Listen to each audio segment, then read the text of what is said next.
home to bed. The other said he was going to come to town at 2 o'clock and chance his luck. Do you know, I thought I'm the ideal reporter to do this story because I have kept a diary of every single day of my life for the last 37 years. So this morning I randomly picked up 1985, and if I turn to May the 12th, it says, "We didn't go swimming because the pool's been vandalised. They smashed the windows and threw the glass in the pool, so it had to be drained. We went to Grandma and Grandad's instead." What we're hoping to get from the diaries this year is a sense of how they've changed again over the past year. I would just add that people don't have to send in words. In this way, people can send in pictures, they can send in photographs, they can even write a poem. Basically anything that gives a sense of what today was like for you. Claudia Sabezis, BBC South East Today, Brighton. So if you've got a good picture or if you've been inspired to write a diary entry for the project, you've still got time, by the way, the Today programme on Radio 4 would love you to share it with them. Just send your account of the 12th of May 2021 to today@bbc.co.uk, and they're hoping to broadcast a selection of entries tomorrow morning. A seal rescued from Camber Sands last month has been released back into the sea. Hubble, as she's known, was found on the beach with blood around her face, but she's now recovered after being cared for at the RSPCA Mallee Dam Centre. Earlier today, there she goes, the one-year-old pup was released at Pet Level Beach. Oh, she hid away, poor Hubble. Right, let's find out what the weather's got in store for us. It's Wednesday, and that means Sara is not here in the studio. She's out and about in one of the villages and hamlets across Sussex, Kent and Surrey, which don't always get much of a mention. So Sara, as you probably know by now, is visiting a different place each week so she can tell its untold story and literally put it on her weather map. So over to Sara, who is on the map somewhere in West Sussex. Sara. And I don't know if you can quite just pick it up. You're just about 10 seconds too late because they're playing cricket over there behind me. They were just all applauding. It is the most glorious of a spring scene that you could see in England, a bucolic scene behind me. And actually, for the first time in this series, I don't have my coat on, although it's starting to cloud up, which we'll get to in just a second. The village that I'm in is absolutely beautiful, nominated by one of our BBC South East Today viewers this week. There's a lot going on here, actually. They've got a little microbrewery, they have a village-owned pub, they even make their own cheese. And they have a village hall unlike any village hall I've ever seen. If I say village hall, I think of somewhere a bit damp and drafty where I might do a bit of bingo. That's not this village hall. I'm at Balcombe in West Sussex. You've probably been through Balcombe, but didn't stop. It's famous for the 37-arch viaduct nearby, which carries rail passengers between London and Brighton. But Jeff Lester invited us into the heart of the village to see its hidden treasures. Great to meet you. Come on in, let me show you the frescoes and the centre of our village. So Jeff, you nominated your village of Balcombe. Why? This is a phenomenally unique village. I know that the word unique is used maybe too many times these days, but for a small village of approximately 600 households, we're on a main line to Brighton, we have our own station, we have our own community pub, and we're sitting in Victory Hall here, which is literally the hub of the village.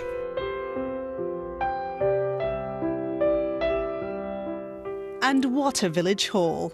Frescoes commemorating the Great War adorn the walls, painted by Neville Lytton based on his experience in Flanders. These frescoes going back to the 1914-18 war and painted by the famous artist who came in using the Italian method of paint on wet lime. And it tells a story as you go around. And it is very historic. The artist himself is on the wall here, playing a flute, showing with his wife, and Lady Denman, that commissioned this building, is also incorporated into the frescoes. Wave from the Victory Hall, the village feels like it could be from another era. Definitely worth taking the time to pay it a visit.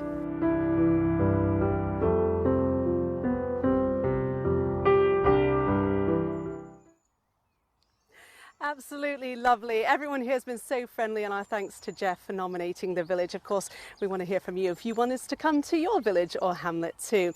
But I mentioned, didn't I, that it's starting to turn a little bit cloudier here. Actually, I'm on the edge of needing a jacket right now. We've got something of a change. Let's get into the forecast. I'm afraid the word showers is going to come up an awful lot as I go through this forecast. I just want to go straight in to the map for this evening, because having had such a lovely day today, we've actually got an area of low pressure spinning in from the south through the coming hours, and that is going to give us a very unsettled day for tomorrow. What I would say about this area of low pressure is it's always trying to spin off towards the south and west, so it means further east you might be a bit drier, but into tomorrow morning a number of showers around. Temperatures will have held up though, at least, gardeners, and then through the day tomorrow you see that circulation of the showers. Some of those will be heavy, some will be thundery, some will have some hail mixed in. Between the showers, 14 to 16 Celsius. It'll feel cooler though when they start to come through. Now we keep them overnight, tomorrow night into the start of things on Friday. Still got the area of low pressure with us. It's starting to spin away though. So actually Friday does look more promising, but it's a slow start. Eventually will be fairly cloudy. If we get some breaks in the cloud on Friday, I'll tell you, that too could spark off some showers. Again, temperatures typically in that mid-teen mark. In the coming days into the weekend, we've got another area of low pressure spinning in, and I'm afraid it's that word showers again.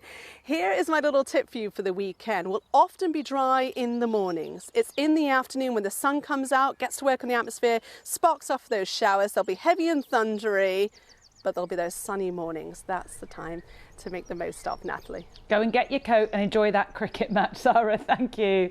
Now, if like Jeff in Balcombe, you want to get your village on the weather map, then please get in touch. Just tell us what it is that makes a place you live special or unique. We'll come out for a visit, meet the ambassador, and quite literally put your village on the map with a live forecast. Send your nominations via our Facebook page, or you can send us an email.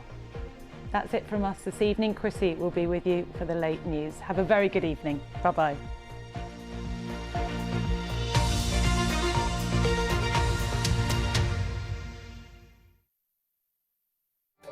A body was found in the woods.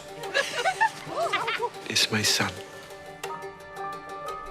You know the family? Yeah. My wife works at the brewery. If we hold our nerve and stick together, this will pass. At some point, they're going to find out we were in those woods. We all do things we regret. New series. No more lies, Anna. Why aren't you listening to me? The Pact starts Monday at 9 on BBC One and iPlayer. Welcome to Wednesday here on BBC One, and what a treat it is tonight. The Sewing Bee gets fancy for Kids Week at 9, right after the repair shop at 8. And Jay Blaze is here now too, on The One Show.